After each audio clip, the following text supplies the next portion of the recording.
tinfoil hat. Oh, what the fuck are you guys even talking about? Global controls will have to be imposed, and a world governing body will be created to enforce them. Welcome to Tinfoil Hat. We go deep, homeboy. Aaron, open your mind. Drink from the fountain of knowledge. There's lizard people everywhere. That's some interdimensional shit. Wake up, Aaron. This is only the beginning. Dude, you just blew my mind. Are you ready to get your mind blown? Revolution will be podcasted. Good morning, Swarm, and welcome to Tinfoil Hat, live from the Wise Wolf Gold and Silver adjacent studios. That's right. Go to SamTripoli.gold, use the promo code TINFOIL, and get in on the precious metals, okay? For as little as $50 a month, you can have precious metals sent right to your house. Guys, welcome to a special emergency episode. That's right. We have the Nephilim Death Squad guys, Raven and Top Lobsta. They have come on, and we're discussing, was the Trump assassination a hoax? We get into the whole thing. It's a deep dive. I did it as a live stream with those guys, but there was such a great response. I decided to put out on the RSS feed as well. So thank you guys for tuning in. I hope you guys enjoy this. If you want to see me live, go to SamTripoli.com, hit events. You can see me this weekend, Saturday night at the Helium Comedy Club, 2 shows, 7:30 and 10 p.m. And then Tuesday night, I got a murderers row of murders at Comedy Chaos. That is at an 8 p.m. and 10:30 show, 2 shows of straight murder. And then at the end of the month, I'm at the end of August, I'm at Jade on the Water. Bang, bang, pow. So again, hope you guys enjoy this episode. Okay, I hope you guys enjoy this episode. We get into the Trump assassination, whether it was a hoax or not, and a whole bunch of amazing topics. So enjoy this episode. All right, guys, welcome to a very special episode of Dangerous. We talk about the dangerous things, and we're going to get into it today with some world-class haircuts. I mean, we got a wide range here, but I want to start off by saying what we're going to discuss today. I already know some people are going to get upset, but this is Tinfoil Hat, and we have the discussions. And I just want to say, this is Sam speaking, that, people lost their lives. I want to get into that, sending, love and respect to them, to the people who lost family members. And we're just going to have a discussion. And the guests are allowed to have their opinions. And we have these discussions because my opinion is it's some pussy-ass bitch shit if you can't talk about something. And if your conviction is so strong and you think you're 100% correct, you should be able to have a conversation. And that's what we do. I don't run from any conversations. I may not even like some conversations, but I have them on my show. So here we are. And welcome the boys from the Nephilim Death Squad, Raven and Top Lobsta. How are you guys? Sam, what's up, man? I like how he's like, let me preface this with, I didn't really want these guys on this show. But I'm going to let him say it because I'm gangster like that. So here's what would happen. If I didn't want you on the show, you wouldn't be on the show. I want you guys on the show. I'm fucking around. I'm joking around. I like you guys because you guys remind me of the old outlaw days of like everything. And we've gotten so far away from that in content creating. I do think I think some people are trying, but I like it, dude. I like your guys' freedom of what you guys talk about. And that's why I'm happy to have you guys on. So let's get into this. Today, we're going to discuss whether or not the Trump assassination was a hoax or theater or whatever we want to talk about. Okay. I was not into this position at first. I will tell you, I thought that you've listened to, maybe not you guys, but people who listen to Tinfoil Hat know I put out many episodes on this subject, at least a couple. And I've had takes like it'd be too crazy for that to happen for me to believe that. And now things are just starting to happen that make me think that it is a possibility that we have been played, like we've been played before. How does it make you feel? Because you kind of got me into conspiracies. How does it make you, Sam, feel that when this shit popped off, I was one of the first people that's like, this looks fake as hell. I've went completely off the deep end. You introduced me to conspiracy and now I'm lost. Like in places you won't even go. Is that a good thing or a bad thing for you? So that's a great question, right? So I have friends of mine that I love with all my heart in comedy that I would feel their awareness to what is happening in the world is the equivalent to the band on the Titanic, where they just keep playing and the ship is sinking. And they just don't care, and they just keep playing, and they keep doing wacky stuff. So much of comedy today is just the Wiggles, just a grown-ups just going da da da da da da da da da da da da da. That's so much of what's on Netflix. That's so much what's getting pushed in comedy. That's what people want. They are running to arenas to hear the band on the Titanic. So I go, well, I mean, they're selling all these tickets. They're making all this money. You know, what am I in the right? Am I doing what's right? And I think the answer is yes. I think it's okay I think it's important to know what they're doing so you don't fall for it. And maybe with this, I kind of was like, holy shit. And I fell for it at first. We're going to have the discussion, but I think if you don't pay attention and you participate in their psyops and you allow them to keep getting more and more inches of your freedom and a little bit closer to snuffing out humanity, if you know what they're doing, you can check the psyop instantly, and then you can not participate in it, which is ultimately the way you battle these fuckers. It's hard though, right? Because and you've been on this side of it where it's like you see something and immediately you're like, yo guys, hold on. I actually revisited the spaces on Twitter with people. Once this popped off, I went on, I said, hey, have you considered the possibility that there was no shot, that this was staged by Trump? And they fucking shouted me out the room. Yes. I came back to the same room and these guys are having a space about that today. And I'm like, it hurts, but I'm sort of starting to get it. But I think what I wanted to do was just run down the timeline of the events. If you're convinced about like what's happening now, that's fine, Sam, but the people need to hear. So 5:10 p.m. Crooks, the shooter, is identified as a person of interest. 5:10. 5:30, they spot him with a rangefinder. I have one right there. I'm a bow hunter. This is an unusual object. It's like half of like a, not a telescope, but like half of a binocular. And then you press a button and it gives you in a target how far something is in terms of yards, feet, if you have a good one, inches. This is not something you bring outside unless you're hunting. And the Secret Service said, oh, a rangefinder, cool, right this way, sir. And then he goes and we see him in video. He's just walking through the lawn. Nobody gives a fuck. This is starting at 5:10. They're like, this dude's interesting. He's ugly. He's weird looking, bad physique, interesting. 5:52. Crooks is spotted on the roof by the Secret Service.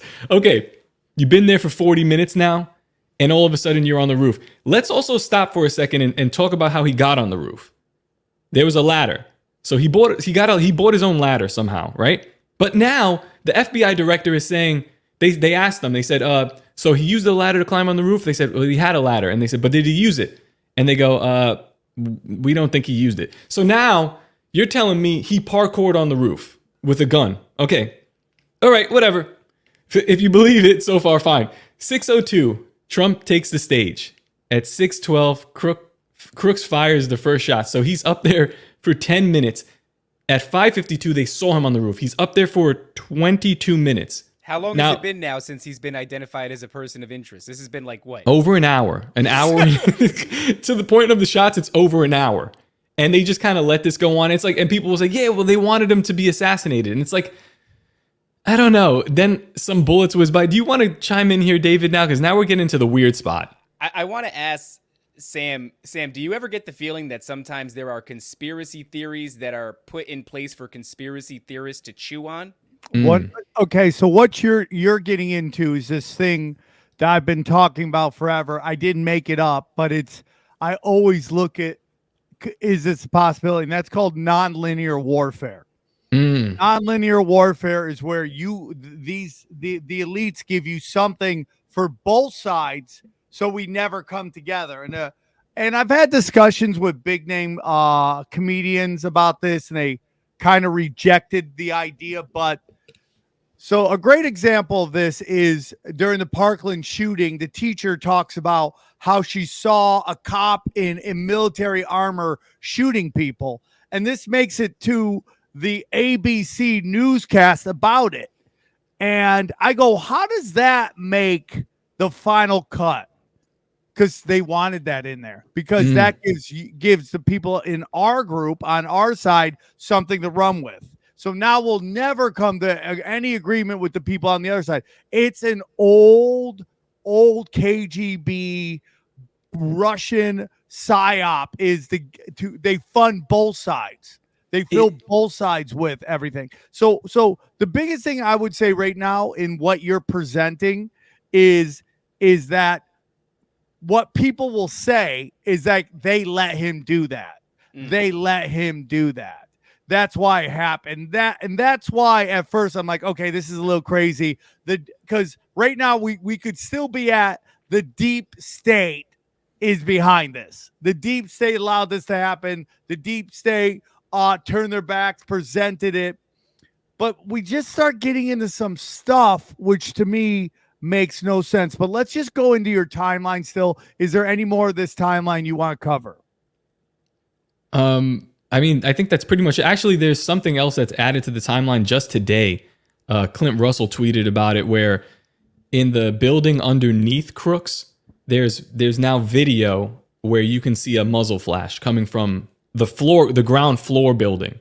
So that's in the timeline there at like 6:12 when the shots were whizzing by Trump's head, and it was huge. They were from an AR. That's an impressive gun, right? They're just whizzing by my head, RFK. The whole thing is just kind of it plays as a comedy if you're like able to detach yourself from it. If you're conspiratorial minded, it plays like a comedy. But I think what we're watching right now is there's a bunch of these things that are on the field as far as conspiracies for conspiracy theorists to chew on.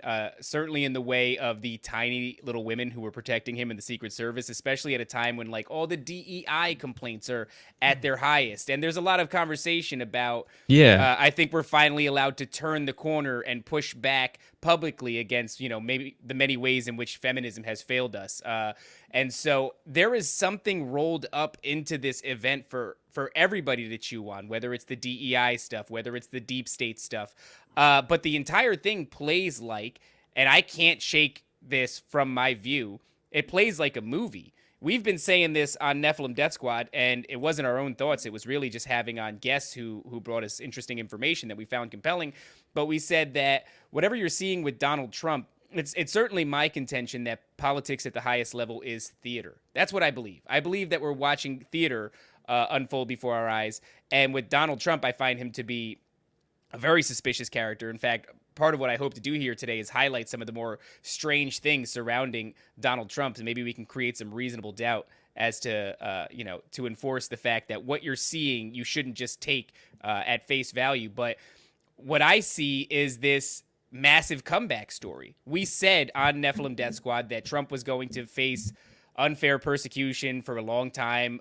We even suggested on multiple episodes, and we dedicated entire episodes to it, that he was going to survive a headshot, not survive an assassination attempt or that he was going to get assassinated. We said he was going to survive a headshot. So when this came to pass, this was like, wow, this is like we've done 3 episodes on this topic already. We dedicated 2 hours a pop to this topic already each time, so 6 hours in total. This whole thing is playing like the world's best comeback story. Even if you don't want to believe that it's theater, that's certainly what's happening here. Look at again, I mean, I read the timeline, but after the shots ring out, the Secret Service then come up, and you've seen Secret Service tackle people, Sam. They tackle you. Yeah. They take you down. You're swarmed. Go on. Keep going. Sorry. You're swarmed, and as a matter of fact, you're not just swarmed, but you're out of there. Like they're taking you and you have no choice. This was like, he's an 80-year-old dude. They sort of half swarm and the lady gives him like a half hug. They're He's all never shorter covered. than him. Yeah, they're all shorter than him, by the way. Never covered. You guys are 100% onto so much of this stuff and the theater of this. And at the highest level, it is completely and utterly theater. And what happens is this. There's two, whenever a high impact event happens, okay, we always up against two things as conspiracy theorists. The first one is we are up against the narrative in which the authority establishes, right? Which is, okay, one guy in a Vegas hotel shoots up 1,000 people, and instantly we're like, that doesn't really make any sense. But that's what we have to work from. And that is establishing the ground floor of the conspiracy. Then we're also working against the powers that be that say, I would never do that. Because if I would never do that, that means this guy would never do that. You know, like they transfer their views of how they would react in these situations onto these people they've never met, which is all black magic sorcery. It is literally how Hillary Clinton survived as a politician, was convincing you that she was your grandma, your mother, your sister. And if your grandma and your mother and your sister wouldn't do it, there's no way Hillary would do it. She would never just drone strike Julian Assange or any of that. So that's what we're up against. So when we start to go, hey, Trump might be behind or be a part of this narrative. Oh, no, he would never do that. No one would ever risk putting themselves in a spot where sniper fire whizzes by him and possibly could do real damage to him. No one would do that. Well, you know, for me, man, again, it's all a theater. It's all like when we watch Ronald Reagan get shot, that seems really serious to me. And the guy who takes him out is a guy who is a part of the assassination of JFK, which is George Bush, which now we're all really starting to find out that Mossad is a giant part of three attacks on America now. It's like unbelievable to me that nobody's talking about that. This episode is dangerous, dude. Yeah, keep going. we're gonna piss some people off with this one, but I'm excited. That's what I'm saying. Like, but that's what this show's about. It's like I'm not really into narratives, but I'm into statistics and facts, right? So it's like if you want to be like, oh, these people are all bad or those people, I'm not into that. But if you want to go statistically, this group is this percentage of the population, and they cause this percentage of the crime, or they're this percentage population, and their representation in these major political institutions and establishments of power is this percentage, which is over. I'm into that. I'm not afraid of that. I don't think you're talking about the Stu Peters thing, and I completely agree with you. Like I'm on Stu Peters' show like often. David's on more than me. We just had him on the podcast. I really like him. Good dude. But like when I see how that narrative is moving, I got in trouble for this as well, where like I started to see the narrative moving of people really like bashing the Jews. And I'm like, all right, I was making these memes and stuff to kind of raise awareness, and I'm doing it funny, but now I see it like they're taking it serious and they're calling for a Hitler. And I'm like, all right, guys, let's pump the brakes real quick, because we already did that. And all that happened was that the Jews got Israel. So I don't know what's going on in the larger scheme. The country that gave you Hitler was annihilated. Yeah, which is my whole thing about Hitler is these Hitler dick riders. I say it all the time. Like, I will sit down and have a real conversation with anybody about it, because there's just things that don't make any sense. But going back to our discussion is like this divide and conquer. So when people go, Trump could never do this. Well, because you don't think you could do that. That's why you don't think Trump could do this. You're dealing with people you don't know who live in a world you don't understand. And, we can get into, again, like where's the most corrupt area, but the most corrupt area in one of the most is New York real estate. is like so much money and so corrupt. And he was like the king of there. And he also lost so much money. So it's like, how's this guy still around doing what he wants to? These are the questions we need to ask that people are just afraid of, because, and this starts getting weird, but people are mammals and they need a leader of the pack. That they never go without a leader. They just need to have a leader. So this guy gives them what they want, and they just start following him, blindly. And I listen, would I take Trump over Camel Toe Harris 1,000 times? Right. Again, I say Trump is Godzilla to me. He wrecked Tokyo, but at some point Tokyo needs Godzilla again, so I make no illusions, and I just want, again, I would like to talk to you guys about, the history of Trump and who is he? At the least, he's a Jesuit, at the least. Well, what is Fritz Brigmeyer says that he believes Trump is essentially what we're looking at here, and I've heard you express a similar sentiment. This is an offshoot of, if you wanted to call them the Illuminati bloodlines, this is a rogue bloodline. This is David, you know what I just realized looking at you? Because I was like, I'm looking at David, I'm like, this guy looks like such a faggot. And I'm thinking, if somebody just tunes into this and they hear you saying what you're saying about I'm Trump, not helping the case. They've immediately painted you as a leftist. It's fucking genius. For 10 years, they've ran this narrative where now if you say anything contrary to it, you're a leftist, and we're like, no. Happening. I've been so I'm literally called a MAGA guy for the past 3 years because I'm pointing out what's going on in our current situation. As soon as this dude gets shot, whatever the hell happens there, all of a sudden I'm a Biden left, dick rider, all this stuff. And I'm like, no, bitch, I'm a conspiracy theorist. I've never been political. I've just been a critical thinker, but they want to treat this like it's a tribal thing. But Sam, what you're saying about getting into this dude's character and who he is, you're talking about whether or not he's a real estate agent. We get weird on the show. I don't care about the real estate agent thing. There is a tremendous amount of very strange coincidences surrounding Donald Trump, and I listed a bunch of them here. I'm hoping we can get into some of them, and feel free to interrupt me whenever you want. But I think a good place to start, everybody's become familiar with him by now, and we just don't know what to do with him. We toss him to the side, is the Ingersoll Lockwood books, right? The Marvelous Adventures of Little Baron Trump and 1900, the Last President, where this guy in the 1800s writes a book about an aristocracy or an aristocrat kid who's rich and a time traveler named Baron Trump. The entire series is narrated by a dude named the Don, who's the master of the universe. And then he comes back again, Little Baron Trump, for another book called The Last President, where essentially... No, Baron Trump's not in that. This is a separate... Oh, he's not? No, it's a separate book where he's just writing a story about a bombastic billionaire or millionaire at the time. Yeah, that... So it's The Adventures of Little Baron Trump, where he has... What is it? The same address as Donald Trump's Trump Towers on Fifth Avenue. He's literally got the same address. Well, so Sam, you mentioned like these people, they don't live the same life as the other people, as us, the lower people, and we wouldn't get it. And I think that is it's a good point, but it's like it goes even deeper, because like they're doing this is some spiritual stuff that's way over our heads.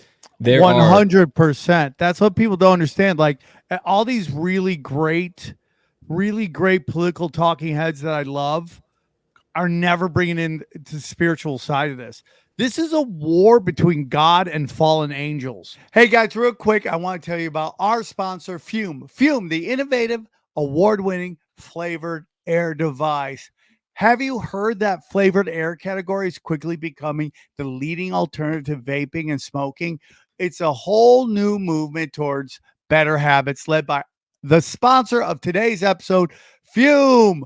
Fume is an award-winning flavored air device. Flavored air isn't like vaping. If vapor was compared to sticky soda, Fume cores are closer to herbal teas. Fume has a lot of delicious flavors to choose from, like crisp mint, and my personal favorite, orange vanilla. With flavored air, you can satisfy your oral fixation through a passive diffusion system that utilizes no electronics, vapor, or combustion. Fume draws flavor to your mouth. Fume fills the void. Ditching a bad habit can leave. You still have something to reach for. Fume is not a vape. There's no vapor. You can use it anywhere. No, there's no nicotine. It's not addictive.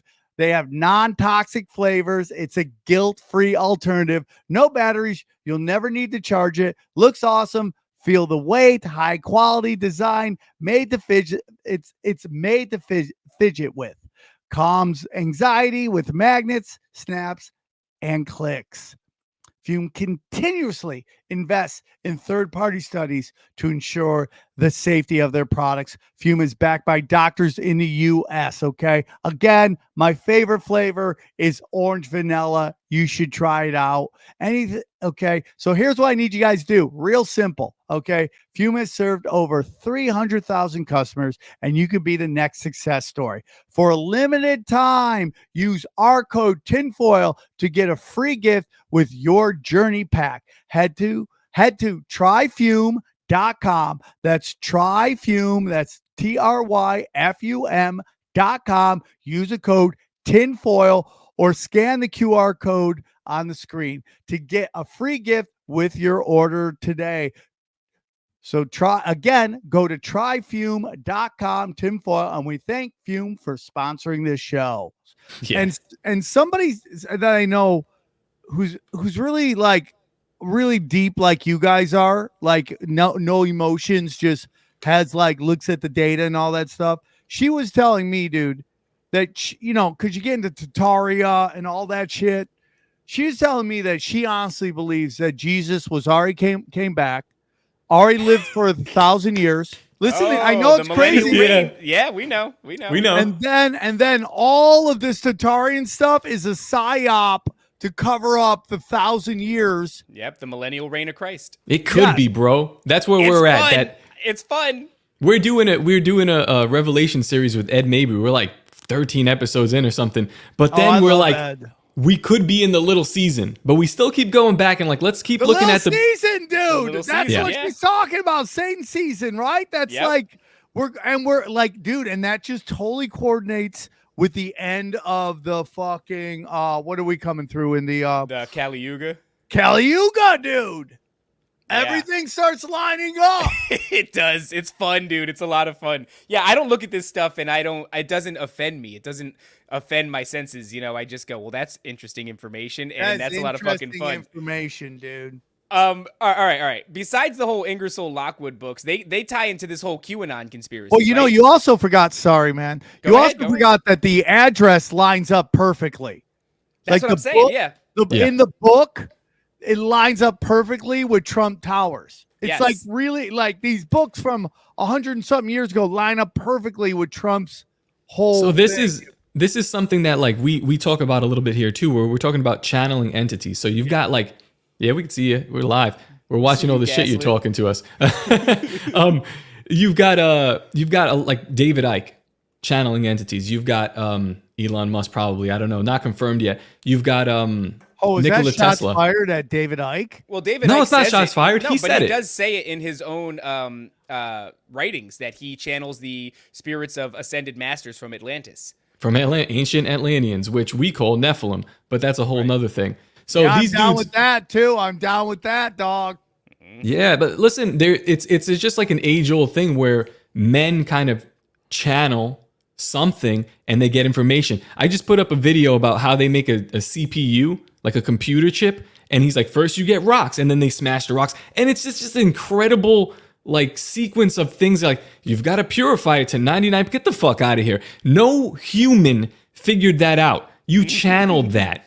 And that came to you. And Ingersoll Lockwood probably channeled the future, 100 years into the future, and then wrote about it. So this shit goes really deep. It's weird. And what's at the center of the Ingersoll Lockwood books is time travel. And what a coincidence that Donald Trump's uncle, John Trump from MIT, is tasked with cleaning up Nikola Tesla's paperwork, and as far as I'm concerned, his inventions, and even corresponding with the FBI about his findings.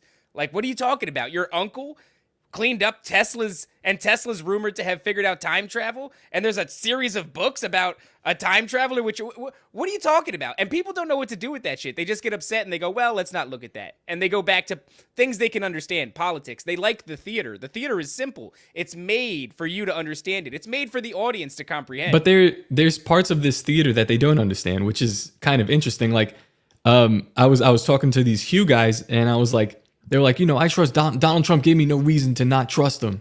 And I'm like he's the father of the vaccine. Like he tells, he did that. I said that all that money, the inflation that we're experiencing right now, he printed that money. He put his name on the check. I mean, he would do stuff to hurt you. And then that goes back to the shooting where people are like, oh, you think he would let a bullet whiz by his ear? I'm like, absolutely not. And they're like, so then you think that guy that with his name spelled wrong on his fire department jacket on the RNC, you think that guy's not dead? And I'm like, no, I think that guy's dead. And that's worse for you because now you've got to deal with this guy's okay with killing people, like Operation Northwood shit. Like, yeah, he's okay. JFK wasn't okay with that. It seems like this dude's okay. You better hope that was an act of God and a bullet whizzed by his ear at that point, because if not, we're dealing with a fucking monster and it's right out there. Which, so I don't by know the people. way, we're talking about a bullet whizzing by his ear. Where's the picture? Where is the scab on this guy's ear? It's the most here we go. insane This is thing what in I the want world. to show you guys. This is what I want to show you guys. Hold on. This is the exact thing that I'm looking at here. Because when I questioned it, I was dragged. I lost like 400 or 500 followers. I'm like Everybody doubting hated Thomas. me. I'm like, I need to put my finger into the wound of his ear at this point. Look at that, dude. That's a Look great at that. photo. It's strange because it's like, what does this mean? He's not even making an attempt at putting a blemish there. Not Which makeup, gets not a in the prosthetic. nonlinear warfare. Like he is adding to the divide and conquer. Dude, But I'm an asshole for speculating, right? You know what It's it feels incredible. like? Me and David have been saying, I feel like we're getting like Damar Hamlin. It's the same thing. 100%. And the big thing about Damar Hamlin, that was simply done to get conspiracy theorists to jump on it. Then you parade this guy back out, and then you get the people who are begging for a reason not to believe in conspiracies. You just gave them a reason not to believe in conspiracies. And What's here we really- go. Now you got the people on the left. Now they're conspiracy theorists, and our people are all, swallowing, deep throating this whole narrative. And it's like, I'm going to be honest with you. I knew the first tweet I put out is my spider senses are tingling. That's all I said. And I knew something didn't make sense. To what extent, I didn't know. But I knew something was instantly not adding up. My spider senses were tingling. And then I started seeing people that I love who and I've said this on those shows, come out and they're getting things wrong when in the past they batted 1,000. Yeah. They never got it wrong. And they're getting shit wrong. And then they're deleting the videos because they're like, oh, that was wrong. And I'm like, I've never seen so much misinformation, disinformation just pumped into the timeline, into the discussion, where nobody knows what they're coming and going. Within 5 minutes, we have 3 guys that everyone think, who is this guy? Is it this guy? Is it this guy? Is it that guy? I'm like, that doesn't just happen naturally. Well, you know what all that stuff leads to? It leads to it's the deep state. It's this administration's CIA. It's this administration's Secret Service. It's Donald Trump and the White Hats versus, the deep state cabal. This plays right into that. This dude is, think whatever you want about QAnon. I think it's really fascinating that the QAnon PSYOP has built into its lore, this is a PSYOP. It's a PSYOP to wake the people up, because I think that's just a very clever thing when you do that. You go, people are going to say this is a PSYOP. Well, why don't we tell them, yeah, it is a PSYOP, but it's a good one. It's to wake people up. There's a lot of validity to whatever Q is. It is some sort of intelligence operation. It is a bit of theater for the critical thinkers to chew on, in my opinion. That's what I think it is. I think it's this sort of left-hand path, right-hand path, dark magician versus light magician. I think we're being given this false binary of Trump and the good guys versus Hillary and the deep state and the bad guys. And honestly, this whole event plays It's a directly lot of into fun. this. It's Oh, a I lot thought of that's what you were fun. gonna say. It is a lot of fun, dude. I love it, honestly. But I think that this event plays directly into that. You know, we're looking at a guy in Donald Trump that has more conspiracy theories surrounding him than, I don't know, like pick another person, dude. Maybe Elon. Elon's pretty close up there, but I think that this entire thing is, I mean, look, whatever you want to say about the conspiracy theory side of it, if he took a shot and there's no discernible scab, then maybe you could make an argument like, oh, well, he didn't get hit. Like all Where of this did all stuff, that blood guys, come from? all of the stuff, like when, like as I'm outlining the absurdity of the sequence of events, all this stuff lined up, all the way to the ear pillow at the RNC and everyone copying it. Everybody and then wearing the ear pillows? then he just fucking takes it off, and it's just like nothing.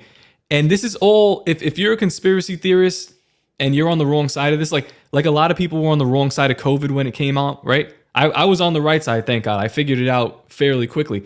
But it's one of those, it's a big event that's going to be used dangerously against, as it's going to be used as a weapon from people that we're allies with right now. But anyway, when you see these like little strange events all piling up, as a conspiracy theorist, you have to look at it and go, this is quite alarming. I don't know what happened here now. Well, I how think about the fact that the next day he's golfing? It's like he doesn't even miss a beat. It's strange. It It's doesn't, strange. like, dude, I've never met anybody that got shot in his head that would be like business as usual. Did you And know now- our everybody's favorite satanic witch, Marina Abramovich? You're familiar with her, right? The spirit cooking yeah, queen. that stuff that just came out. It's Well, just she so- called him the magician that was going to awaken the world. There's something, he plays some really strange role, an integral role in, like, I think what kind of is like the biggest conspiracy of our lifetimes, maybe in the history of conspiracies. But that would make the leftists right, because I can't understand. but not completely right, not No. right the right way. But here's where they're right. Like, and not just leftists, but like your family member that just has this distaste for Trump for no reason. It's like, he's been gone for 4 years, and they're like, yeah, but I can't stand him. Yes. I have this taste in my mouth about him. Maybe their fucking radars went up when they saw this guy, and they were like, something about him, this uncanny valley. Because otherwise, I can't explain the reaction that people have to the guy. But No, since it's void of yeah. logic, we push back against it. And it's like, And now, shit. now we live in this kind of don't know if we're coming or going, because now the left is the conspiracy theorist and the right are pushing establishment narratives. That's just how they get us divide and conquer. That's just the pendulum. Well, and it's also this giant magic trick, sorcery to completely have us not trust our eyes, our ears, or the experiences, the wisdom of our experiences. That is Marxism. That is, again, if we go back to nonlinear warfare, that is what they do. It's like, what is that quote from 1984, which is, it's basically get you not to believe your eyes or your ears. And that That's was where we're their at. most important. And that's what they want you to do. They want you not to be able to pay attention to any of this. So now we got this thing with Trump coming out with this, I'm not a Christian, I am a Christian. And depending on which video you're watching, like, it's clearly, he says, I mean, we can watch that video. I'll try to find it. Well, you know what I look for, Sam, is the body language in it, because I've seen it. If you watch it without subtitles, it's a lot easier because the subtitles lead your presuppositions about what he's about to say. But if you look at him, he goes, "I'm not a Christian." He puts his hand on his heart when he says "I'm," and he shakes his head no. He shakes his head no. Yep. That's what I'm telling you. Like, you don't even have to listen to it. You go, at that moment, what is he saying? And he's doing this. This is that blue dress. This is the blue dress, gold dress shit. And it's honestly, I'm like, this shit is done on purpose at this point. Like, think about the psyops since that. So he's shot, right? All the way to I'm not a Christian. That might be the latest thing. There might be something else. But then before that, we've got like, oh my God, everyone loves Kamala Harris. And then before that, they're like, Biden might be dead. We don't know. And then in between that, they're like, he's also 7 feet tall now. And he's just walking around the White House lawn. Biden. They are just boom. They're fucking us up with this No, Sam stuff. is right. It's sorcery, right? We just said Marina Abramovich calls him the magician that's going to wake up the world. What does MAGA mean? MAGA means magician in like 4 different languages. That's what MAGA means. MAGA means in Latin and in Greek, magician and sorceress. In Japanese, it means to confuse, to distort, and to complicate. It's like somehow all this sorcery is right there. It's right in your face. Even Donald means world ruler. It's bizarre. Like this, it's like it's in your face in a million different ways, which I think is part of the game. It's like there is something unfolding here. You know, everybody talks about revelation of the method. Why is there so many breadcrumbs everywhere? And I talked to Donut once, and I think he said it the best. It's like, because if they tell you in enough ways, then you're complicit. You're complicit. You're consenting. And if it's like a sin, you're complicit in the sin. I think that's exactly what it is. Revelation of the method that they God tell you for karma reasons. And like people are not flipping. There's a couple people flipping out in the comment section on Twitter more than on Rumble. Rumble, there all seems to be like Rumble's all the crazy people are on Rumble. Yes. No, Rumble all gets the base it. people. Rumble seems to get it more than Twitter seems to be just like really angry right now about the whole thing. Well, I wouldn't say Sam, remind me later. I'm gonna give you a link where you could link your Rumble chat into the StreamYard studio. That would probably help you if you do lives. Oh yeah, I do need to do that because they're not here, but I would love to do that. So it's like, yeah, so you have this whole thing like Revelations 3:3, and I saw one of his head, as it were, wounded to death, and his deadly wound was healed, and all the world wandered after the beast. Like, I get it, dude. I'm a Christian. I know you guys don't want to believe I'm a Christian. I am a Christian. Sam, how much would it cost for me to get you to fucking do an audio book of the Bible? Like, you just read from... That'd be great. It would take years. I would buy that in a second. That would be amazing. Years. I would have to do so many takes because my head moves quicker than my mouth. Sam, did you know that Trump's dad's middle name was Christ? Did you know that his mom's name was Mary? Did you know that his grandmother's maiden name was Christ? Like, that's so crazy to me. And his gardener was Jesus. Christ. Even though my kids are Ghost and Ninja, but that's hilarious, Jesus. Yeah, it's just crazy to me. So you have that going on, and it's just like, for me, it's like, what is also a big psyop going on right now, and that is the elites telling us you never have a say. You never have a say in who's going to be your leader. We have just cooed Biden, which I'm already on the record saying that was the plan from the start. This has been a giant just theater production of Joe Biden. I just feel like they want to keep Joe Biden around as long as they can to get him to do all the worst of the worst shit. So when they chuck him to the side and it's camel toe, that she gets this kind of clean slate with everything. That you can't throw all the worst shit that he just did onto her.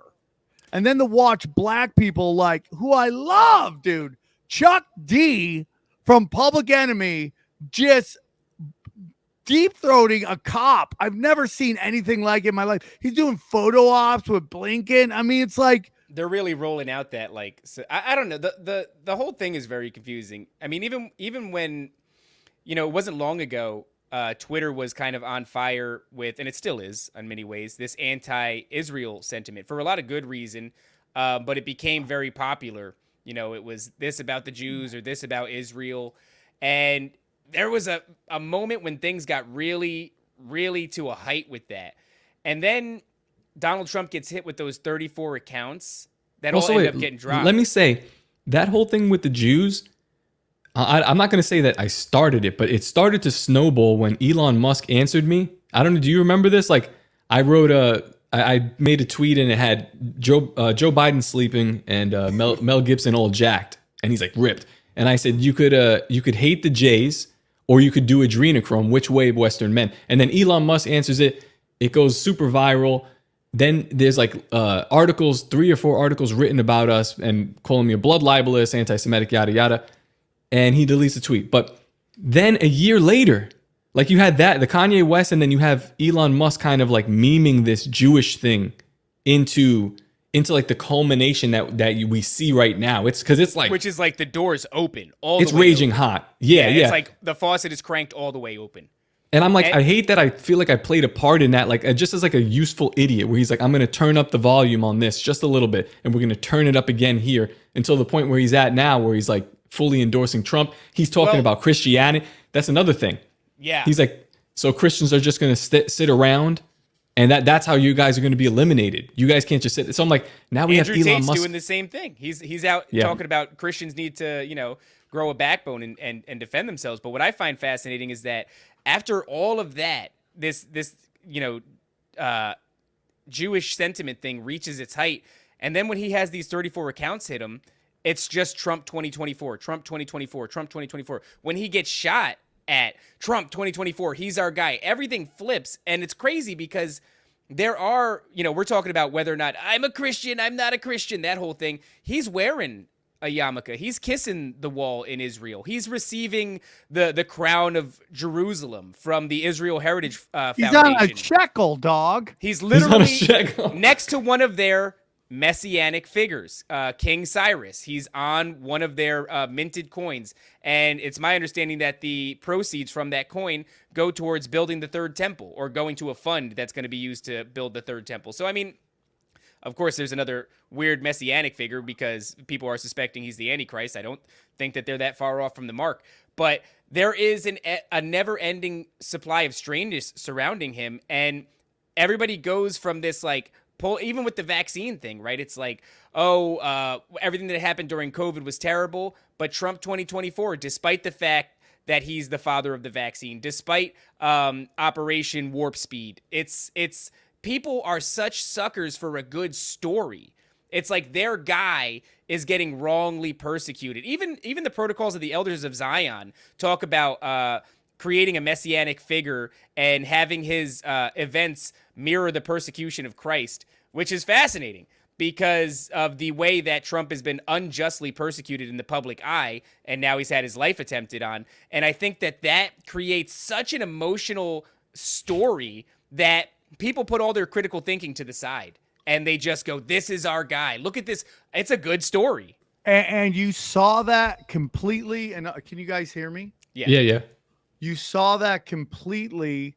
Hold on one second. You saw that completely when the libs of TikTok just started going after all like cashiers at Home Depot and how the right just flipped on everything they stood for. When they were anti-cancel culture, suddenly it's like, they just gave them a reason to get up in the morning. Their nipples are hard and they're just like going after fat old ladies, completely being the hypocrite that they were just calling out Ben Shapiro for. It's just like that's what they want you to be. They want you to be emotional. They don't want you to use logic at all. They don't want you to ask yourself, who benefits from this? Why do they benefit from this? How does this help my cause? How does this hurt my cause? And that's what this is all about. Anything other than having a real conversation about where our country's at. And where our country is at is that Israel treats America like America treats Latin America, okay? And that's how it is. They assassinate our leaders and they manipulate our elections and they control everything. And that's exactly the way it is. And that's not anti-Jewish either. That's my biggest thing. That's why I have these conversations. And there's going to be people that can't stand this conversation while I yell anti-Semitism. I don't hate anybody. I don't hate any groups. I don't hate Muslims. I don't hate Jews. I don't hate Buddhists. I don't hate anybody because at a street level, everyone's just really trying to live their life and take care of their family. It's this like hardcore psychopath minority of every group with is completely and utterly funded and weaponized by the same people at the top, which tends to always be Babylonian sorcery and sorcerers at the top of everything. If you even go look at like Jeffrey Epstein, there's so much occult symbolism everywhere. There's more occult symbolism than Judaism symbolism. I have a feeling we're going to see a lot of this stuff. I don't typically get into the realm of making predictions, although we did say Homeboy was going to have an attempt made on his life and he was going to survive it. He was going to survive a headshot, specifically, is what we talked about. And like I said, that wasn't our information. We were just saying, well, if this stuff that we're looking at is true, these are things we might come to expect to see. Then I would go as far as to say we're going to see a lot of vindication, even on the QAnon front, which I do think is a psyop that's used to bolster the character that is Donald Trump. Honestly, and David, it's not just, listen, I mean, let's get crazy. Forget about the vindication. I will go out on a limb and say that we might see some like actual crazy shit going on. If we truly are in the end times, we are, I don't know, 3 years away from probably seeing some like Nephilim like it's normal. In the news, in the mainstream media, you've got Tucker Carlson running around introducing the idea of the Nephilim, talking about spirituality, talking about the giants, laughing with this Kabbalah bracelet. Like it's being put out there as this like soft, like, we're gonna start working our way into this, working our way until something fucking weird happens, and people are gonna be like, oh yeah, there was just another Nephilim at the Miami Mall. What they do? They arrested him. We're gonna be surprised that people's like not getting shocked at amazing things. No, for sure, but it's like they've gotten to a point where they don't even actually have to have it happen. It just appears on our video screens on the internet, and now the internet is just this reality that nobody really experiences in real life. And it's just like you go on Twitter and now this whole different reality is fucking happening to you, which the internet and in particular Twitter is becoming a trauma deliverance system. Oh yeah. Yeah. Oh yeah. I think we're also going to see the building of the third temple soon, especially when you take into consideration his relationship with Israel. I mean, have you ever heard the song Super Trump? We don't have to play it, but the Israel Boys Choir, they sing about Donald Trump. They treat him like he is a messiah. Like we said, he's on this coin next to King Cyrus. Yes, exactly. Order out of chaos. And so one of the things that I think, especially considering we just had the red heifer prophecy get fulfilled, and then I think are those fat chicks dead? Did they kill? No. What happened is it was creating too much hype, for lack of a better term, and so those rabbis that were in charge of burning that heifer and then sanctifying the tools with its ashes to build the third temple started to have to operate in a way that wasn't so public, because the government of Israel became afraid that there was going to be obviously there was an element of the Hamas attacks where they said to some degree this was because of the red heifer prophecy. It feels like a century ago, right? Like it feels like forever ago. Yeah, there were tunnel Jews in January. Like this is when we started off with. Do you remember this shit? It's been an exhausting year. So the question becomes is why is all this stuff being allowed to talk about? And this is kind of what I start to get into, like why I think Hitler was a controlled opposition. It's because he had a job, which was the Orthodox Jews didn't want to move to Israel. They didn't want to move. They liked living in Europe. They liked their lives there. So they had to come up with a way to scare the shit out of everybody to get them to move to Israel to fulfill the prophecies. And that bang, bang, pow happened right there with World War II, and they all moved there because they weren't moving there. They didn't want to move there. They liked their lives. And so that's the same thing is happening in October 7th. And then you have all these like talking heads going, I can't walk the streets, scaring people even more, trying to get them to move there. And it's like, this is all fulfillment of prophecies. Even the Christian Zionists are fully into it. And it's so crazy because like they're totally kowtowing to this Talmudic view of the world while at the same time trying to, it's like the Talmud Zionists believe that everyone that isn't Jewish is cattle. And then the Talmud, the Zionist Christians want to get all the Jews there so they could burn in hell. It's a very weird relationship. Yeah, I was I went to a church that was kind of like a big mega church, and they were evangelicals, and the sentiment was very much like, look, we don't like that all these kids are dying, but like ultimately this is going to bring about the second coming of Christ, and then the Jews will see that they were wrong. And I was like, what the question? It's so weird, right? Yeah. There's a huge question. Why are the Jews moving in breakneck speed to complete this? Because they're fulfilling New Testament prophecy as well, like prophecy from the book of Revelation, which is strange. It's like, why would you want to fulfill our book. Like, I understand you have your own book where your Messiah comes back, but they're just trying to, like, it seems like they're trying to accelerate shit, like make. Right. Well, They're manufacturing prophecy. This is what Jews do, and this is dangerous. But Jews hang up wire across New York City so that way that they could break God's rules and do business on the Sabbath because technically it's in their home. It's like these people are trying to force God. Real? Sam didn't know that. Yeah, dude, it's fucking crazy. Please explain that to him. No. You got to explain that to Sam. For like 162nd Street or something like that. It's like they have a domain in Manhattan where it's just a layer of fish wire all the way around it. And if you go, you can look up and they can do business in there on the Sabbath because they've tricked God. The same way they could have a kosher refrigerator or like a fucking light. They'll have a light that says, well, it's on Sabbath, so they can't press anything technical. But if I did happen to turn this, then there'd be light. And it's like, you're not fooling God. You're not tricking God. If you really believe in these traditions, then fucking uphold to them. But these are the same people that are trying to force God to come back. Yes. It's wild. It's wild to think. I'm just telling you, dude. It's these extremists of all these groups that just are getting manipulated. Like, it's like the reason you hear Israelis talk as insane as they are is because the powers that be need them to be crazy, because they'll do the dirty work, which is to cleanse that area and just take over the land so they can build it a canal, which means they control trade route, which is completely typical of whether you believe in Khazarians or not. The country existed and they were known for controlling trade routes. Mm-hmm. It's why is Israel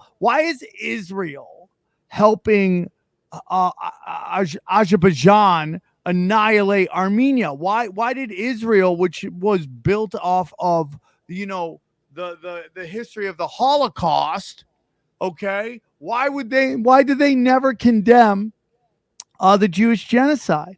Well, because when you go back far enough, Khazarians are Turkish.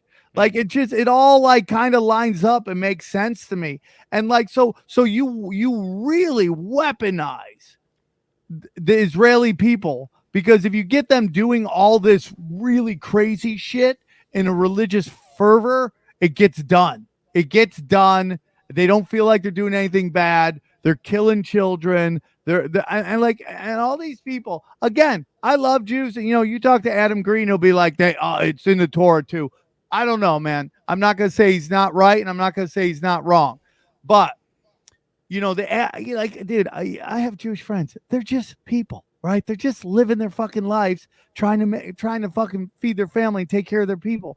But you have this fucking wing of crazy that does crazy ass shit. Well, I'd like to take a brief moment to just ask Adam Green to unblock me. I'm sorry for all the Jew jokes. I actually never had an interaction with him, but he did block me, and I think it's because I've gone pretty hard on the Jews in the past. I'm good with Adam Green. That guy, I think that guy's retarded. Listen, I think if you can definitively say one thing or the other without question, you're kind of, I don't know, not interested to talk to you. You know what I did want to touch on really briefly, though, because we talked about it earlier and I didn't get to say it. It's like we're experiencing this renaissance of like Hitler bros. Sam, you said that before, and it's kind of gross and it's kind of gay. Crazy to me. Yeah, and I think that you watch like Europa and you get this impression of like a Hitler that's just trying to do the right thing for Germany that's being subverted by the Jews and everything that happened with the Bolshevik Revolution, and there's a shit ton of validity to that. But what I want to say is like nobody focuses on like the end of Hitler and all the weird occult shit and how he's hopped up on meth and he's screaming from the Zeppelin Tribune, and the Zeppelin Tribune is the fairgrounds, and the place that he speaks from is a mock-up of the Temple of Zeus. And the Temple of Zeus it's in the Berlin Museum, and it was found in Turkey, which was ancient Pergamum. And in the Bible, it says that Pergamum was the location of Satan's throne.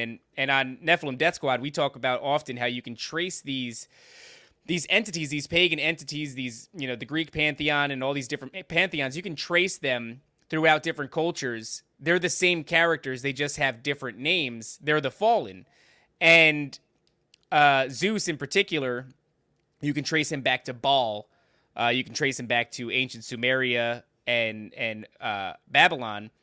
And when when Hitler wanted the Zeppelin Tribune, the fairgrounds for all the Nazi events to be built, he commissioned a guy, and the guy drew inspiration from the Temple of Zeus that was now in Berlin, in the Berlin Museum.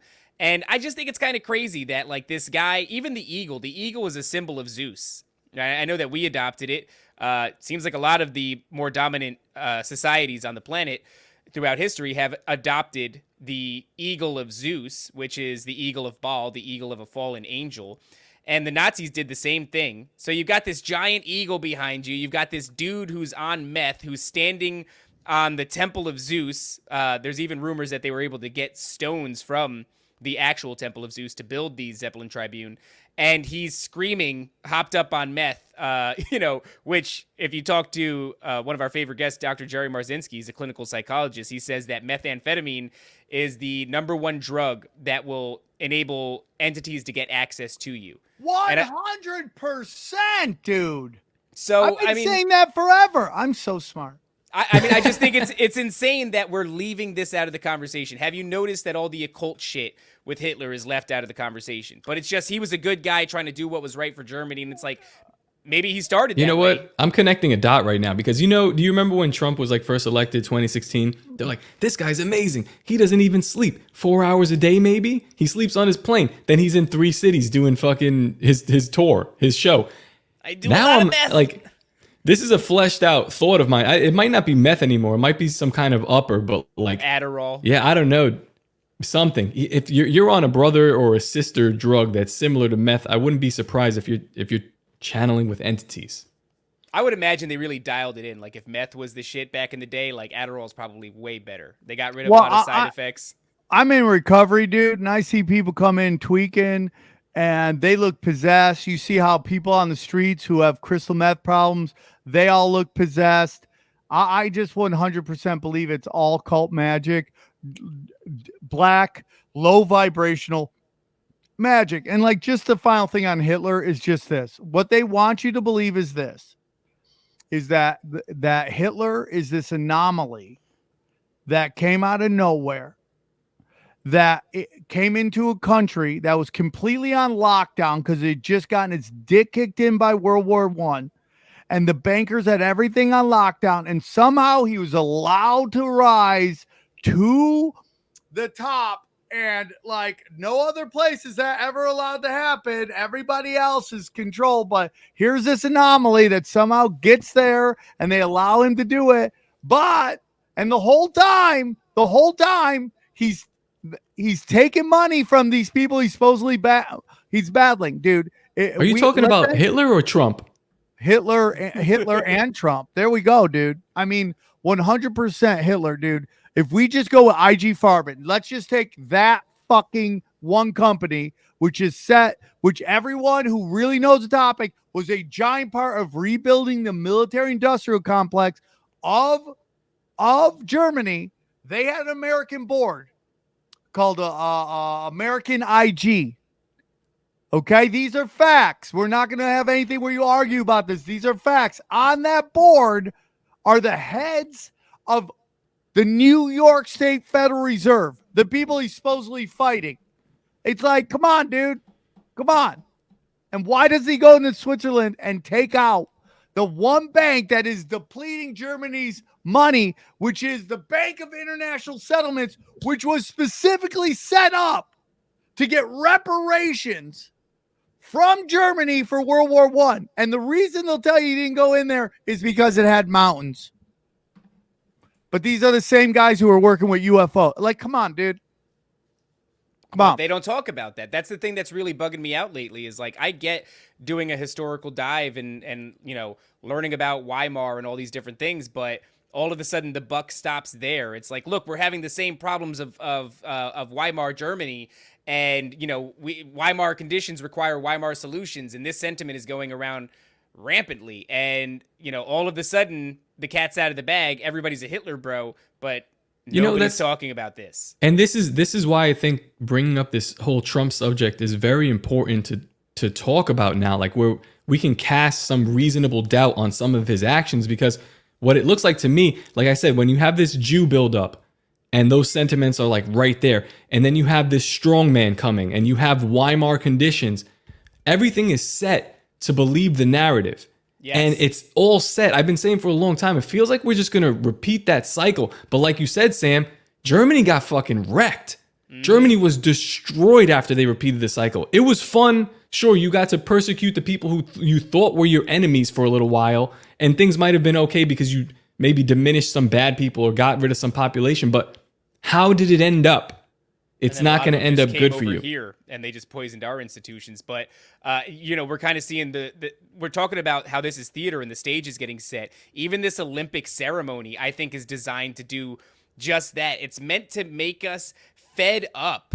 They're putting it right in our face. Do you remember back in the day, Sam, where it was like people being a conspiracy theorist? I've been one since I'm 16 years old, and it felt like I was alone. It felt like nobody else can see all the weird shit that I was seeing, and it didn't make me smart, it just made me like schizo.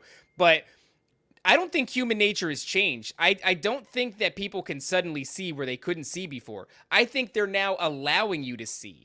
They want you to see the corruption, how disgusting everything is. They want to show you the ceremonies at the Olympic Games. They want to, laugh in the face of Christianity, mock the Last Supper, all this stuff, whatever. They want to drag out Dionysus and trannies and all this crazy shit. But they want you to be fed up. And then they want you to look for a strong man to come and solve the problem finally. I think that's what these last maybe 5 or 6 years have really been about. It's like they've been boiling the pot to the point where we can't take it anymore, and then they're going to give us the solution. It's Albert Pike, right? Morals and dogma. When the people, we will provide. How's the quote go from Albert Pike? When the people want a hero, we will provide one for them. I'm paraphrasing. It's something to that extent. But that's what's going on here, I think. It's exactly that playbook. It's create these horrifying conditions and then present the solution so that we clamor for it. It's that with the backdrop of Mark Gastineau says Hitler got to the Alps, walked right into the mountains, and then he says CERN. It's like that. It's that, but with the backdrop of like we're channeling entities, we've created a machine in this specific spot that will open up a doorway to whatever to come. That's what this is. It's the gateway to hell, dude. They think CERN is right on the top of the gateway to hell. That is the whole psyop right there. Is like nobody talks about Switzerland, dude. Like they're neutral. Yeah, like they just get to say they're neutral. They're just like, yeah, we are neutral, and you're like, okay, so we just accept that.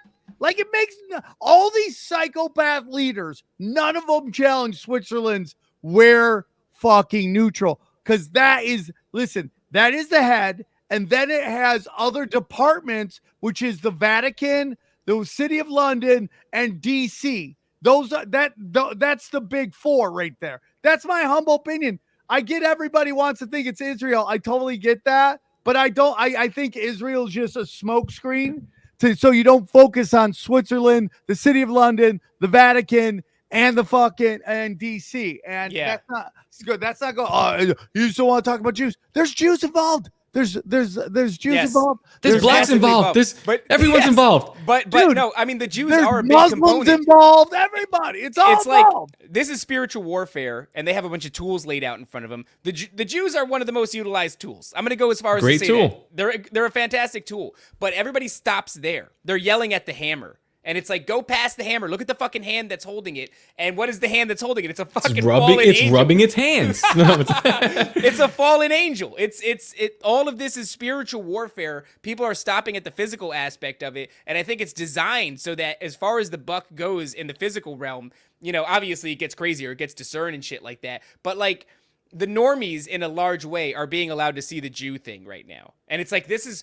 that you got to go past that because there's more. There's more. Guess what, guys? Buckle up because there's more. And people don't want to do that. They're stopping there because of what happened in Weimar and all that other shit. But I think it's people are having that trouble right now where they're willing to look at the Jew, but they're not willing to look at like, well, what about all this weird like satanic ritual shit? Like, well, what are they doing rituals to? Who are they communing with? Who are they sacrificing Well, children to?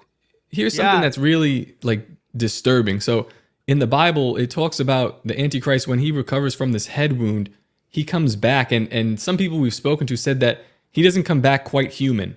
He comes back as like something else, like an entity inside of him. He's the shell of whatever this is that's going to come and now rule and present itself as the king of the world. We have to get comfortable with the idea of these things being physical or being out in the open. Like we talk about Satanism and things like that, but we're about to get really comfortable with all of these entities, because in the end times, that's what the Bible is talking about, man. It's like that 3.5 year mark, right around there, shit starts to get really weird. But for it to get there, we would have had to accepted this a while ago in the cultural narrative. So that's what we're shifting to right now. As we're talking about did Trump get shot, but this is all in the backdrop, and it's freaking me out, to be honest. I just want to say quickly too, is like, people, just so you understand my position on this whole Olympic ceremony thing. I know that the Olympics have a lot to do with, literally it stems from Greek, right? Mount Olympus and all this other shit. But I don't like that in 2024, we are doing ceremonies to Zeus, which back in April, they did an entire ceremony to Zeus, which I just thought was a little bit crazy, getting ready for the Olympic ceremonies in Paris. And then we have Dionysus, the god of wine and theater and things of that nature, who's hanging out. Blue skin, fascinatingly enough, just like the Hindu gods, who, it's my contention, they were fallen angels and the Nephilim as well. So when people go like, oh, this is just tradition, I go, well, no, because you're paying homage to what I consider to be the fallen. I believe they're real. See, that's where people get mixed up with me, especially. They're like, oh, you don't believe in other religions, but you believe in your religion. I'm like, no, I believe in yours too. I just happen to think that they're fallen angels, and that here we are paying homage to them on one of the biggest world stages ever, especially in this past Paris one. So, I mean, I just wanted to clear that, because people say that a lot to me. They're like, oh, you believe in Christianity, but you don't think there's any validity. Like, no, I think there's a lot of validity. I think you guys are just being deceived by fallen angels and their offspring. But you know what, man? I had a conversation with my friend, and I go, all these little G gods are either Nephilims or fallen angels. She's like, I can't subscribe to that. And I'm like, I get it, man, but I'm just telling you, like, and the reason Jesus is different is because he was sent down to give everybody a code to rise and ascend out of this low vibrational shit. Now, let me just say one thing real quick. Go ahead. In Vedic astrology and in Hinduism, they talk about God trapping entities down here. And those extend way past the Abrahamic religions. They've been talking about that forever, man. It's like, so you can sit there and demonize Christianity all you want. Astrology talks about it, and Hinduism talks about it. And the reason that Christ is different, because he is God visiting here to give us a cheat code to get out of this place. And this is why, and again, there's a lot, I have guests on that will talk about, they don't believe that Christ existed. They think it's manufactured from the Roman Catholic Church, from the Vatican. And I go, I just, for me, it's just, there's too much information out there. And the people who are doing dark magic seem to hate this guy and seem to constantly try to destroy anything he's created, his image, his teachings. It's fascinating how you could use his name to ward off alien encounters. You can ward off demonic spirits, sleep paralysis. Sam, Genesis 3:15. Think about that. That's the scripture that describes the seed war. That you'll bruise his heel, but he'll crush your head. When God is talking to Satan about the daughters of man. And what's happening here is he's describing the small g gods creating the Nephilim, having sex with women, taking them as wives, creating them. They become like gods on earth, and they become kings on earth. And God kind of comes and he does the one perfect thing. He's like, I'm going to do exactly what you did, but I'm going to do it perfect. And then when you have so he creates Jesus. And this is an entity that is, the trifecta, or whatever we want to call it, the Trinity. But this is an entity that when you just say his name, if you're being abducted by aliens, which it's my contention that those are Nephilim or fallen angels or something to do with that. They're not from outer space. They're from right here. They're just whatever. You say his name and they have to flee. Same thing with demons. And it's like, it's incredible about like the power that's given in this name. And there's testimony after testimony of people that use it constantly in these encounters. So to say that, you know, Jesus was fake or not real, I don't know. Can you deal with some of these contentions here? And Because I'm they're not going to legitimate. get into it because it's a whole thing to unpack. I have nobody can ever tell me shit. I have had my own personal experiences where I've had to call out to Jesus to stop really fucking strange things in my own life. But I think Hold on, you were fucking weird shit and you wanted to stop? think weird shit was fucking me. No. But, you know, I think the other thing that's worth mentioning here is all these other pagan gods, they require sacrifice from you. This one sacrificed for us. It's always the that's inverse. A great point. That's a Yeah, really it's- great point. Wow. It's I never always a thought about reflection, right? So like everything that's created, these entities cannot create. They can only take and pervert and flip around. So everything that you see is always an inversion and a perversion of what God has done. And now we're getting like really religious or spiritual here, but this is just how it reads, man. This is what I'm studying. This is what I'm seeing. Mm-hmm. I agree, man. I this is like all this negative stuff that these people that push in Hollywood and Washington D.C. In these bankings, all this stuff. It's so dark. It's so evil. It's playing to pagan gods or playing to little g gods. That to me infers a god. That to me infers if we see one side pushing the darkness, that means there must be light. It's just the yin and yang of the universe. If you're constantly seeing Satan everywhere or what they want to push as Satan on you, that infers a god to me. There has to be a dark. If they worship the darkness, that means they're choosing not to worship the light or the high vibrational love of God. That's my belief. Honestly, that's how I got here. I won't bore you with the details, but it's like especially, I think it's true for most conspiracy theorists. You start by noticing those things. When I was younger, I was like, why is there so much of this symbolism in the music industry if it's not real? Why is there so much in Hollywood if it's not real? And the more you get hit with all of these coincidences and they pile up, the more it starts to paint this picture where it's like, oh, wait, well, clearly somebody believes in these dark entities. And so if this side of the coin is real, then the other side must be real. And that was like the reasonable doubt that led me in this direction. And I've been doing this for, I guess 18 years, man. And it took me a long time to come to this point where I realized like, oh, the biblical lens is the most accurate lens through which to see all of this fuckery. It makes sense. Everything lines up. If you think it's about money and power, why do they want to kill off people? That's less power and less people to get money from. It makes no sense. The only way it makes sense is if you are trying to work for a dark entity that wants to destroy God's greatest creation. That's really that's what it comes down to. It comes down to the initial jealousy of us being created and angels that were alongside God saying these things are kind of shit, and he's like, nah, I like these guys. Like, look at this guy. He has a spark of divinity in him, and they don't have that. And that's what creates the rebellion. That's what creates the fall. That's what creates all the way right up until now. It's just like this, and that's how gay, like whatever you want to call him, Satan, the devil, Zeus, whichever. Choose your fallen angel. That's how gay that they are, that you'd hold a grudge for all of eternity over what daddy chose. It's like, just get over yourself, dude. Get over yourself. This is a really great thing. This guy's been kind of teeing off, but he brings up, I never understood how Christians would adhere to a book written and edited for control and power by a ruling class and goes balls deep into praising it. Like, how can you not see how you're being deceived by another control mechanism, which is what? What is the control mechanism? How are we being controlled? That's my question. Now listen real quick. There's editings for sure, but the editings get you to buy into a different narrative that to me isn't Christ, isn't that.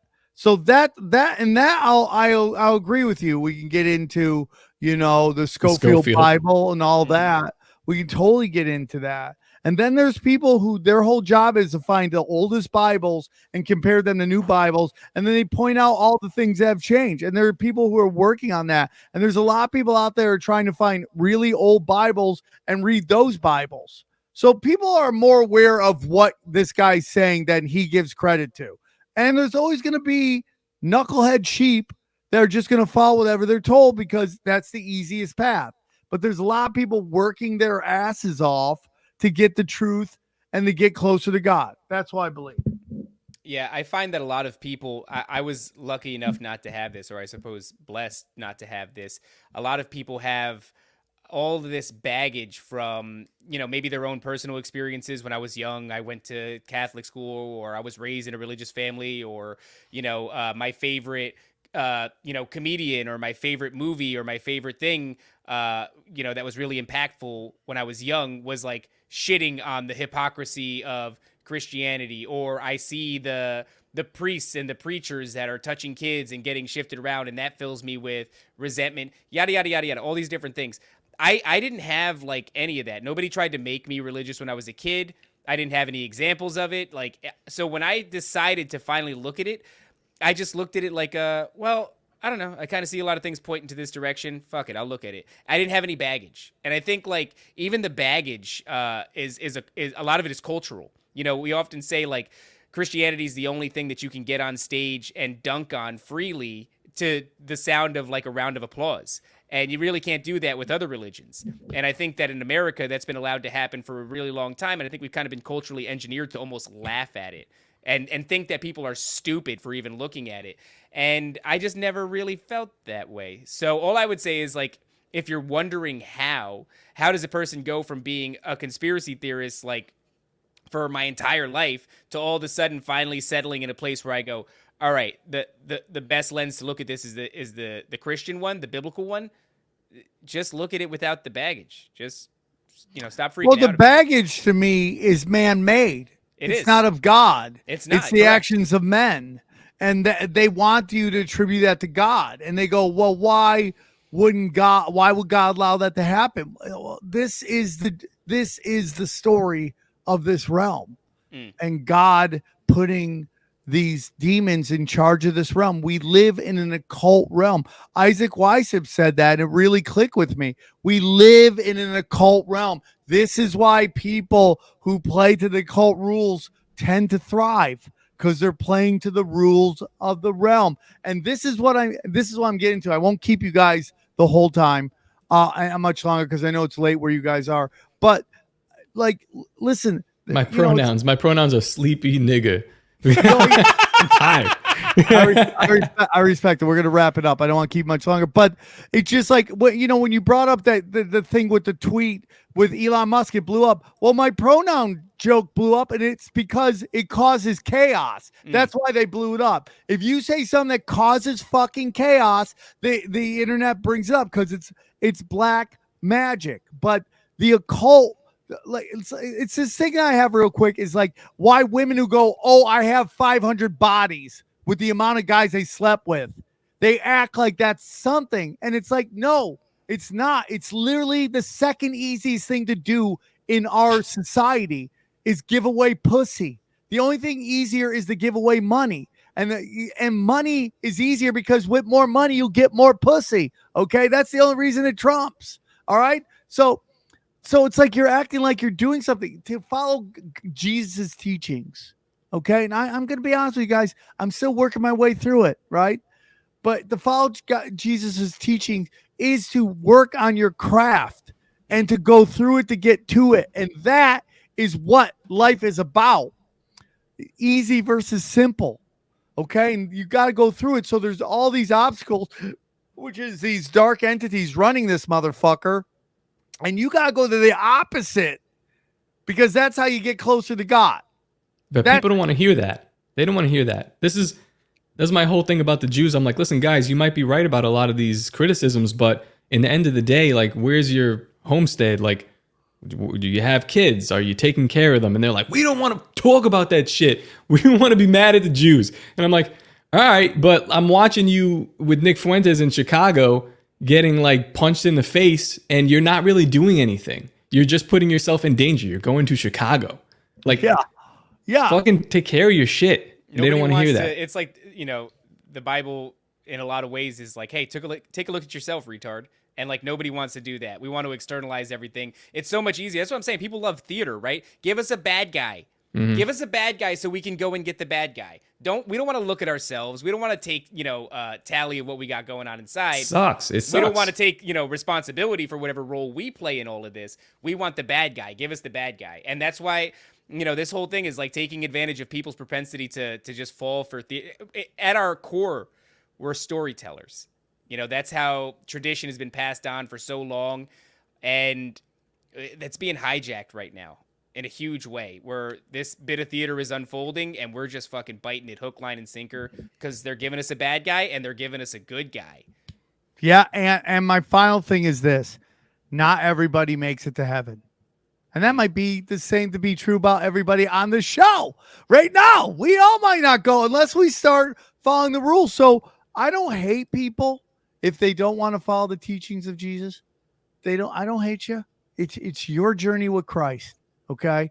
And it's your journey with God, and you're on your journey. And God says not everybody gets into heaven. And that's just the way it is.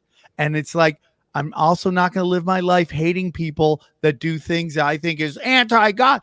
Hey, that's their life. As long as they're not hurting people, in particular children, you'll hear nothing from me. I'm not going to allow the government to get into people's life and regulate what they can and cannot do. That is not me. I'm not going to live in a place of hate. That's not how I'm going to operate. So when it comes to Trump, when it comes to Camel Toe Harris, just know these are just pawns or they're sorcerers, and they're manipulating you. And you could either fall for it and then start hating your friend. Like, I have friends who stop talking to their family members. What are you doing? What are you doing? How is that winning? How is that being open-minded? How is that being loving? I don't understand that. You hate, so you hate the ones you're supposed to love? Don't understand that, dog. Don't understand that. Guys, one more time, tell them where they can find you. I don't even know if I asked you at the beginning. Tell them where they can find you. Yeah, you can find me at Top Lobsta. I'm on Twitter a lot, Instagram. It's spelled right there. TopLobsta.com. That's where my merch is at. And Nephilim Death Squad, you can find us. Also, Tower Gang.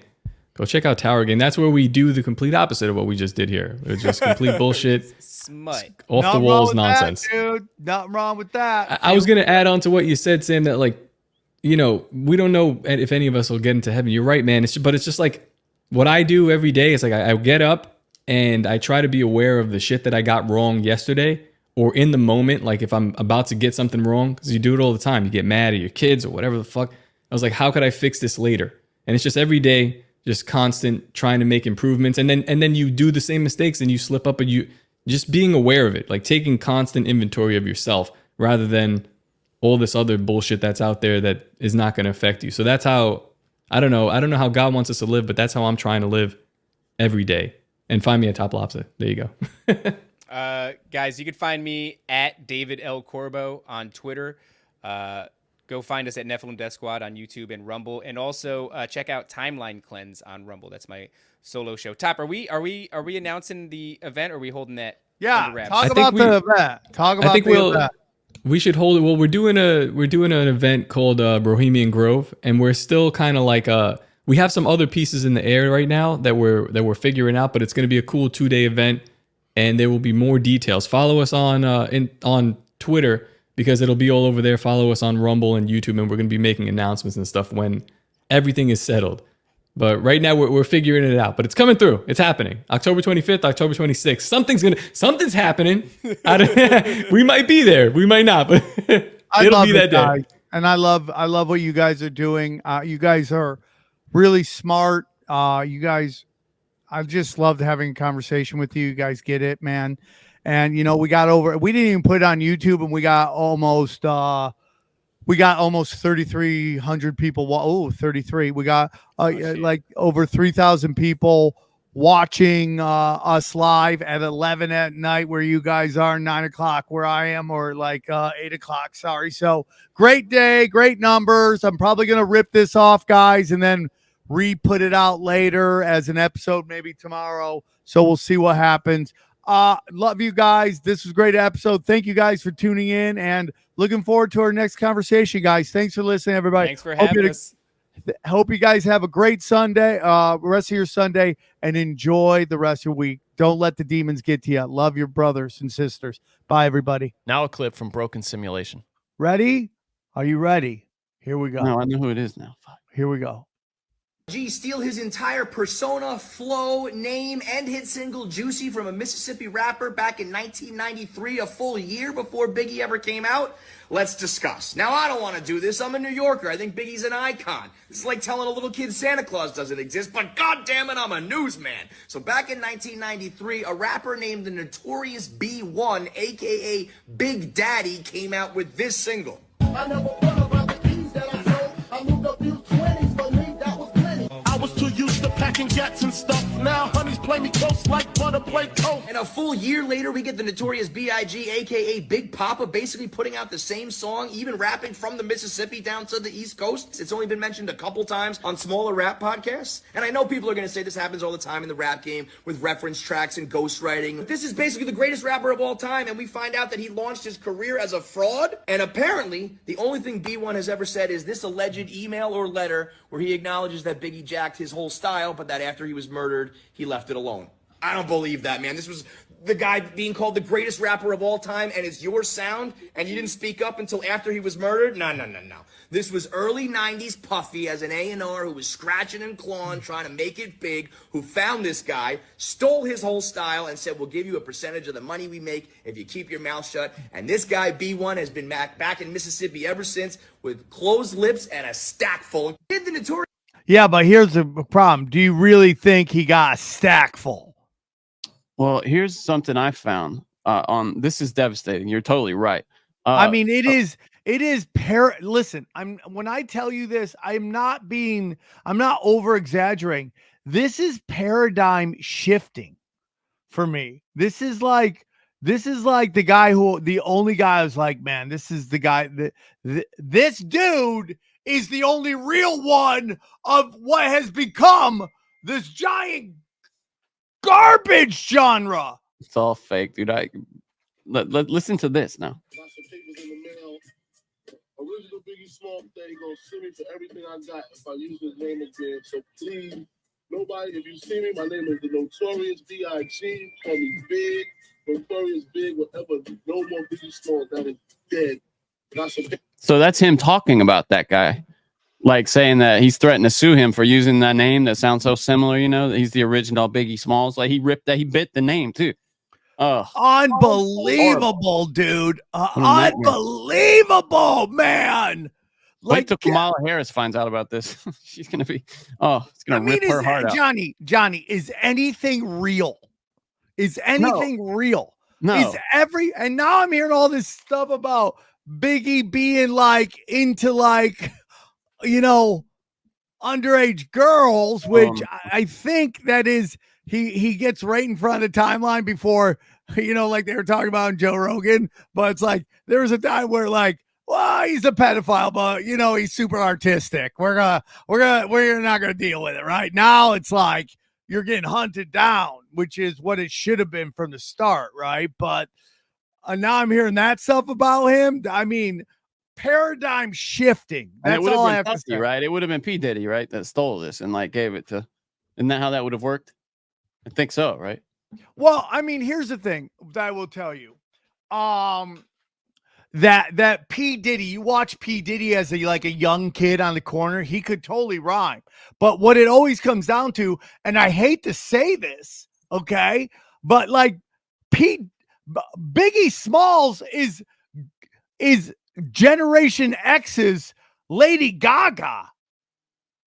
Like Lady Gaga has the exact same story as Biggie Smalls minus the, you know, Lady Gaga, basically the person she stole her persona from. She just basically, the girl got thrown off a balcony. If you listen to the mom, Oh, they'll right? do it. Shit. It's crazy. You listen to the mom. The mom's like, she stole my daughter's persona after my daughter jumped off a balcony when she wasn't suicidal. Like, how crazy is that?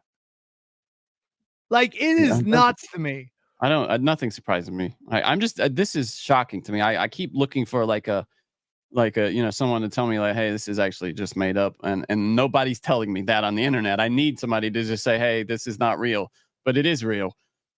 It's so sad, dude. It's so sad. I mean, like, okay, let's just say, even though I hate it, some producer heard this guy's song and basically took it to you, and you're like, yeah, man, dude, nice flow, bro. The producer's like, yeah, I created it. It was awesome. I love the flow. I just came up. I woke up one day and I downloaded this flow into my head, and then it just was. And then he put it out and he's like, damn, dude, this guy did me dirty. He put it out, but the guy stole the song and his name. And it sucks. I mean, you would think you would at least change the name. It's like the NASA astronauts, It's like, can we just at least, change the name a little bit? Well, it's like you get into these people like Led Zeppelin, dude. Led Zeppelin. They're the worst. It's like everyone's like, and I even once in a while use Led Zeppelin as the gold standard of rock bands, and you're like, they just ripped off blues people. So basically, everyone just rips off black people from the South. Oh, That's the Stones really did. The Beatles did. All those British bands that came over, all their stuff was informed. And even, kind of ripped off from, old school blues. Yeah, for sure. Especially the Stones. The Stones the Beatles wrote the Stones' first hit, They felt kind of bad. They were friends with them and felt kind of bad for them and just wrote them a song to kind of get them started because they were just playing. Just said the Rolling Stones in there. They were just playing R&B covers. It's really crazy to me. And then it's like rap is just, just think about how we used to look at rappers. And now, like, all this information has come out. And it's just like, it was all astroturfed BS. Most of it was an intelligence work. And most of it involved closeted homosexuals. Like, everything we thought was almost 180 of that. Like, they're fighting the man and they're real dudes. In reality, they're CIA plants who are putting caps in each other's asses. Yeah, and to me, I don't want to blame Notorious B.I.G. as much as because it is P. Diddy, produced all that stuff, so it was him. I'm sure he knew of this guy, and probably this guy didn't want to sign, or he didn't have the right look. He didn't have quite the right vibe for P. Diddy or whatever, and he was just like, all right, dude, what are you gonna do? Exactly what happened here, dude. On the streets of New York, they talked about this fat kid that could spit rhymes, okay? But that's all he had.